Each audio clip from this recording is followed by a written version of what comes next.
don't know where it started being that busy recently. So I've been over to Ghent in Belgium to visit Philips. There's a video coming about that, about the 907 and the 937. What else have I been doing? Oh, yes, I've been down to London, and then I went down to Bowers and Wilkins.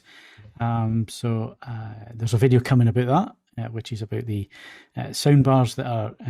I've just said sound bars, I'm going to be killed. The speaker bars on the Bowers and Wilkins on the Philips TVs. They don't like them being called sound bars. There's a video coming with that, with the team there. Spent all day shooting that. And I went down on the train, and it was a one-way ticket because of the strikes. And I was handed the keys to a very expensive BMW IX M60 SUV, all-electric, full-electric car with a Bowers & Wilkins sound system on board. The whole point was that I am going to do a review on the Bowers & Wilkins sound system, and it is unbelievable. It truly is unbelievable. In an electric car, there is no engine to fight with. There's only the road noise, the tyre noise, and the wind. Very clever electronics inside with the microphones that take that background noise and get rid of it when you're listening to the audio system. 30 Incredible. plus drivers, 1600 watts. It has the diamond tweeters from the 800 series. It has some very clever technology on there. There's a FLAC 5.1 file in there with some video. It's a bit like a THX Dolby Atmos type trailer thing that you hit the button that says experience the sound, and it plays this amazing trailer with surround effects and everything else. There's subwoofers under each of the seats.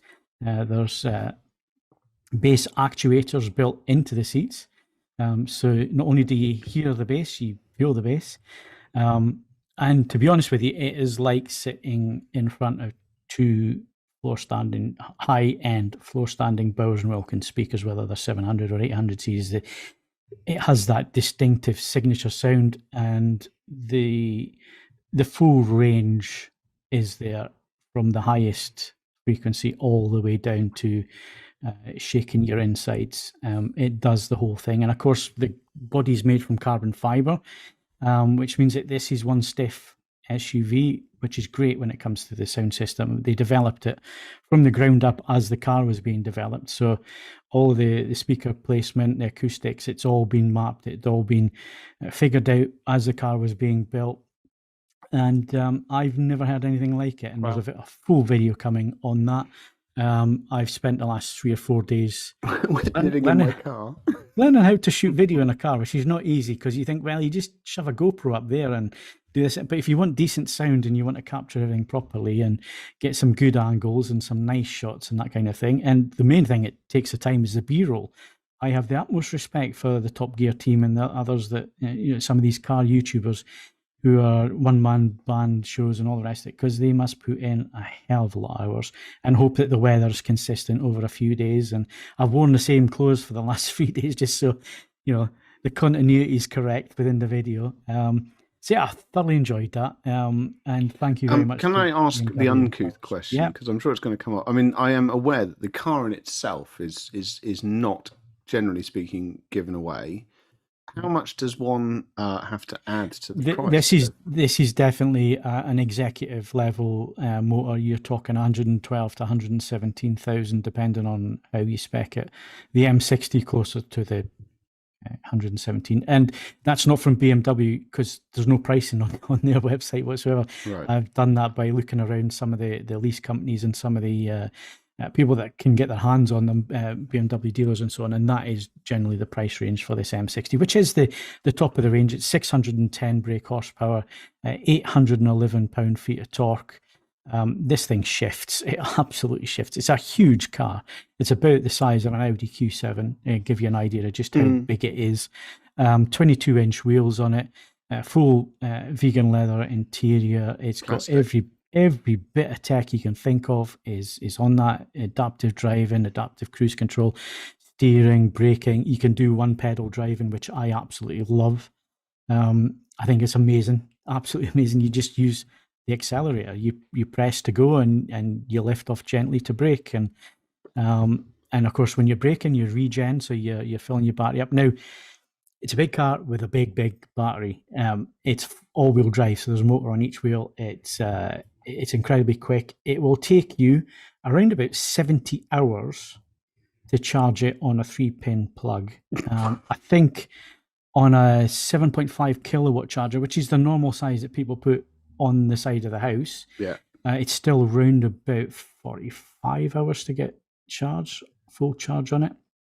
So it's an incredibly power-hungry car. So it takes a lot of charging. I went on a 175 kilowatt charger today. I was down to 22% on the battery, and it filled it back up to 80% in 36 minutes. But it cost me close to 50 quid.